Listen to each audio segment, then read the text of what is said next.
সীমান্তে কার্যকর নজরদারি, মানব পাচার ও মাদক চোরাচালান প্রতিরোধে পঞ্চগড় সদর উপজেলার হাড়িভাষা ইউনিয়নে মাধুপাড়া বিজিবি বিওপির নতুন ক্যাম্পের আনুষ্ঠানিক উদ্বোধন করা হয়েছে।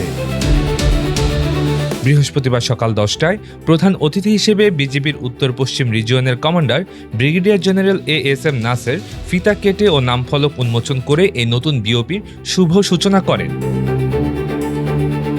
নীলফামারী 56 বিজিবি ব্যাটালিয়নের অধীনস্থ টোকাপাড়া ও ঘাগড়া বিওপির মধ্যবর্তী 22 কিলোমিটার সীমান্ত এলাকার সুরক্ষা জোরদার করতে এই বিশেষ ক্যাম্পটি স্থাপন করা হয়েছে।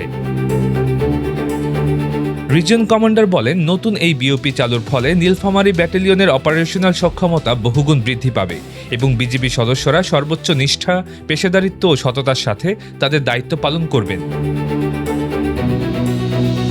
অনুষ্ঠানে রাষ্ট্রীয় মর্যাদায় জাতীয় পতাকা উত্তোলন, স্মারক গাছে চারা রোপণ এবং সীমান্ত সুরক্ষা ও দেশের কল্যাণ কামনায় বিশেষ দোয়া ও মোনাজাত পরিচালনা করা হয়। উদ্বোধনী অনুষ্ঠানে অন্যান্যের মধ্যে বিজিবির Thakurgaon sector commander colonel Mohammad Suruj Mia এবং নীলফামারী 56 বিজিবির অধিনায়ক লেফটেন্যান্ট কর্নেল তাইফুর হাসান মাহমুদ সহ ঊর্ধ্বতন কর্মকর্তাবৃন্দ উপস্থিত ছিলেন। উত্তর পশ্চিম রিজিয়নের 1668 কিলোমিটার সীমান্তে সর্বদা বিজিবি সর্বদা সতর্ক, সজাগ এবং প্রতিশ্রুতিবদ্ধ। আপনারা জানেন, নীলফামারী ব্যাটালিয়ন অর্থাৎ 56 বিজিবি তার দায়িত্বপূর্ণ 142 কিলোমিটার এলাকায় অত্যন্ত সতর্কতার সাথে তাদের দায়িত্ব পালন করে আসছেন। নীলফামারী ব্যাটালিয়নের আওতাধীন মাধুপাড়া বিওপিটি আজকে উদ্বোধন করা হলো। আপনারা জানেন, টোকপাড়া এবং ঘাগড়া বিওপি এই দুইটি বিওপির মধ্যবর্তী দূরত্ব 22 কিলোমিটার। এই সুদীর্ঘ 22 কিলোমিটার এলাকায় কার্যকর নজরদারি, মানব পাচার, মাদক পাচার এবং চোরাচালান প্রতিরোধে এই বিওপিটি অত্যন্ত কার্যকরভাবে দায়িত্ব পালন করতে পারবে ইনশাআল্লাহ।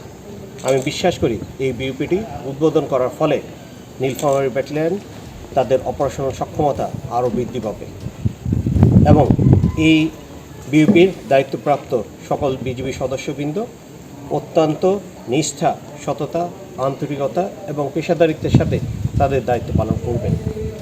আমি সীমান্ত নিরাপত্তা রক্ষায় আপনাদের সকলের সহযোগিতা কামনা করছি। আল্লাহ আমাদেরকে সবাইকে সহায় হন।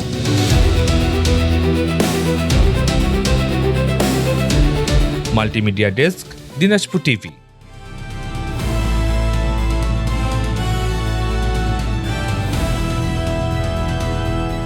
দিনাজপুর টিভি, মানুষের জীবনের কথা বলে।